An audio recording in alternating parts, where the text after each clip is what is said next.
इधर 30 दिनों बाद भी विधेयक पर अब तक हस्ताक्षर नहीं होने से छत्तीसगढ़ की सियासत लगातार गरमा रही है। अब 30 दिन बीत गए हैं, 1 महीना का वक्त बीत गया है, लेकिन राज्यपाल के हस्ताक्षर नहीं करने से जहां आदिवासी समुदाय के लोग नाराज हैं, तो वहीं सरकार भी लगातार बीजेपी पर हमला बोल रही है। अब बीजेपी पर तंज कसने के लिए पोस्टर लगाए गए हैं। बीजेपी कार्यालय की ओर इशारा करते हुए पोस्टर लगाए गए हैं और इस पर लिखा है राजभवन संचालन का केंद्र इधर।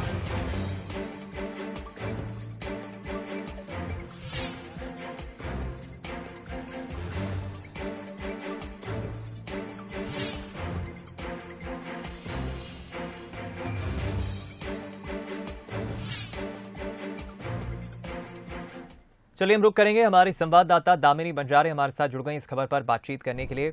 दामिनी, जाहिर है कि आरक्षण का मसला जिस तरह से छत्तीसगढ़ में खत्म होने का नाम नहीं ले रहा है। पहले मौखिक हमला बोला जाता था सरकार के मंत्रियों की तरफ से, कार्यकर्ताओं की तरफ से, अब पोस्टर तक लगा दिए गए हैं।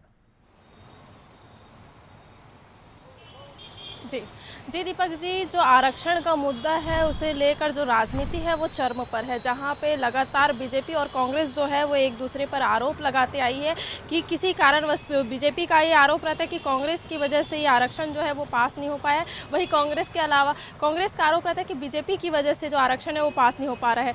ये एक तरह से बयानबाजी तो था, वो एक तरह से मीडिया तक ही सीमित था, लेकिन अब जो ये बयानबाजी है वो पोस्टर पर आ चुकी है। मैं आपको पीछे तस्वीरें दिखा दूं, ये पीछे की तस्वीरें है जहाँ पे सीधा सीधा आरोप जो है वो लगाया गया है कि राजभवन का संचालन अस्थायी रूप से कुशाभाऊ ठाकरे परिसर में स्थानांतरित किया जा रहा है, तो कृपया संपर्क करें। तो ये सीधा न सीधा बीजेपी के ऊपर आरोप जो है वो लगाया जा रहा है कि कहीं ना कहीं राज्यपाल को भी इस पे घेरा जा रहा है कि राजभवन का जो संचालन है वो बीजेपी जो है वो कर रही है, और कहीं ना कहीं आरक्षण जो है वो ज्वलित मुद्दा बनते जा रहा है, क्योंकि लगातार इस तरीके के आरोप जो है प्रत्यारोप लगातार हो रहे हैं, जहाँ पे बीजेपी कांग्रेस जो है अलग अलग राय अपनी रख रहे हैं। और लगातार अब राजधानी के अलग अलग विभिन्न चौक चौराहों पर इस तरीके के पोस्टर बैनर जो है वो लगाए गए, और कहीं ना कहीं राज्यपाल जो संवैधानिक पद पे होते हैं उनके ऊपर ये सीधा आरोप है कि उनके द्वारा कोई भी निर्णय नहीं लिया जा रहा है।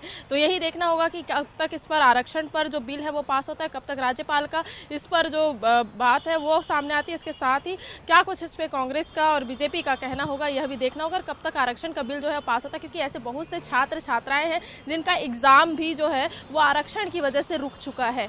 तो देखना यही होगा कि कब तक आरक्षण का बिल जो है वो पास होगा, क्योंकि 76% आरक्षण में साइन होने में अब भी बहुत देरी है, क्योंकि वो एक तरह से राष्ट्रपति तक जाना है और राष्ट्रपति उस पर सिग्नेचर करता है या नहीं ये देखने को होगा।